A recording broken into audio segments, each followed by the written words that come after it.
This is kind of a continuation of the last video that I posted. And maybe you're saying to yourself, this guy's pretty close-minded. He, all he thinks about is love being the answer. And, he's putting down the Bible and he's putting down, this religion and that religion in favor of love. Well, I want to tell you just how open-minded I am. My mother passed away almost 2 years ago, and I talked to her. You could almost say I prayed to her. And I asked her about Jesus. And now I know that there are a lot of Christians that will immediately look at that comment and go, oh, he's communicating with devils. He's communicating with demons. They'll tell you that you're communicating with demons if you meditate, if you do yoga. I've been to churches that tell you all kinds of things are communicating with demons and devils and Satan if it's not exactly what they tell you to do. In other words, if you're not following their book that is completely based in blood sacrifice to the letter, then you're communing with the dark side. You're communing with evil spirits. Don't meditate. Do get into the idea of blood sacrifice. The point is me and my mom used to, she didn't like the fact that I wasn't taking my son to church and teaching him about the Bible in the same way that she taught me about the stories in the Bible. Me and my son do talk about those things, and we did back then. But the point is anytime if me and her would butt heads, it would typically be about that. And it wasn't heavy, but it happened. There were a few heavy arguments about it, I guess, but for the most part, it was all right. But after my mom passed, I have some stories I want to tell about that as well. Ways that I believe she has absolutely communicated with me from the other side. I believe it. And I have some weird stories, just like my other weird stories. But I want to tell this one first. I was in this accident a few months back. I fractured my face. I've mentioned it in the back. I've mentioned it in previous videos. Fractured my skull, fractured my face, pushed my cheekbone back in here, broke my right hand. Was in a pretty dark, low spot, And about a month after that happened, I was talking to my mother and I said, you've shown up as a bird and in numerical fashion. This will all make sense when I tell later stories. But I've seen all kinds of signs that are well beyond coincidence that tell me you're in some kind of communication. You're trying to tell me something. I said, but you haven't said anything. You haven't really pointed me in any direction of church or the Bible or Jesus. And I told her, I said, you're on the other side now, having had some strange experiences myself, being out of my body, I believe, myself. I'll tell that story, or those stories, I should say, in future videos as well. But I believe in the other side. I am fairly certain that I, as a conscious thing, exist beyond my body. I believe that because I've been outside my body looking back at my face and freaked out once before. But again, that's another story. So I'm talking to my mom and I'm saying, look, you're on the other side. If there's anything that I missed about the Bible, about Christianity, about Jesus, I'm open. If there's an interpretation that I failed to see and it's something that would be good, that you now know would be good for me to see, I'm open.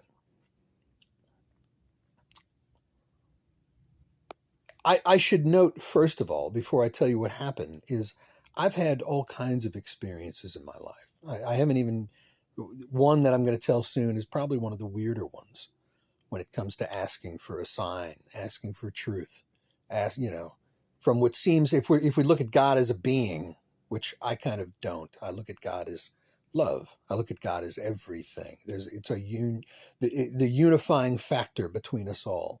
But if you look at God as a being, I have never in any of my weird experiences had Jesus show up in front of me and go, hey, you're screwing up, that'd be a pretty cool thing to do if you were Jesus, but it's never happened. So what I have to go on as a person who has actually been searching for truth my entire life, has looked for it, I have to go by the experiences that are laid before me, by the path I'm on, and one by one, just like picking up puzzle pieces, I'm one step after another. So that being said, this is the closest thing I've ever had in my life to something from the beyond saying, hey, here's something about Jesus. And I just so happen to ask my mother if there's anything that I missed about Jesus. I'm open. I'm all ears. Within a few days, I started getting these recommendations on YouTube for videos on manifestation.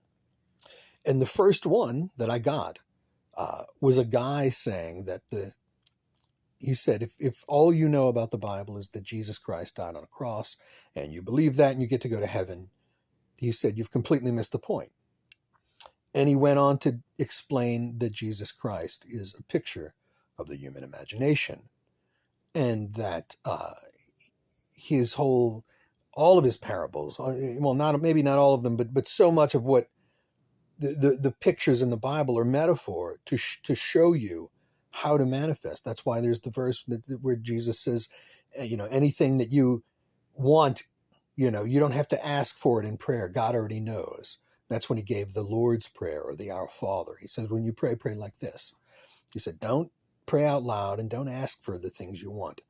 And it's a prayer of gratitude. It's a prayer of thankfulness and praise, basically. And I just find that interesting. The one thing that I've gotten from the beyond, or as Christians would say, talking to devils. I'm being sarcastic. But the one thing that I've received is an idea that allegorically, metaphorically, Jesus is a picture of the human imagination. And these videos that I started getting were basically implying that, there's another verse to tie it in with the Bible again. There's a verse in the Bible that says anything, and I'm paraphrasing, but anything that you ask, believe you receive it, and you shall. In the same way, a lot of these, if you look up any video on manifestation, you'll see people saying, if you want more money, instead of asking for money, don't ask for money. Believe that you have more money and try to conjure up a feeling of gratitude for the money that it hasn't manifested itself yet, but do that and strange things will happen. And so I started doing this with nothing really in particular. I started kind of saying affirmations every day, things like my world is perfect. Every day my wealth and health increases. I always have more than enough. And I'm going to get into this in a later video as well. But I'm going to tell you, from the time that I started doing that every day, strange things started happening. Ultimately, I was being more positive and being grateful not only for the things that I had, but being grateful for things that I didn't have yet. And I'm telling you, within a week of doing this, I had a neighbor across the street that used to have, from the day he moved in, he had a spotlight trained on my house. In his opinion, it was just to shine on his work truck. But it was a huge, I would go stand out in my driveway and there was a shadow. I could see my shadow and make finger puppets, and it was ridiculous.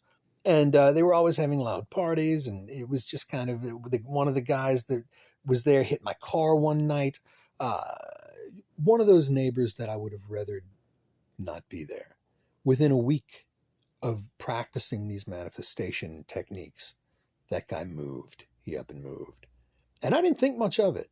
But then there was another neighbor, and I'm not going to go into it, but it was another neighbor that I wouldn't have minded if they just moved.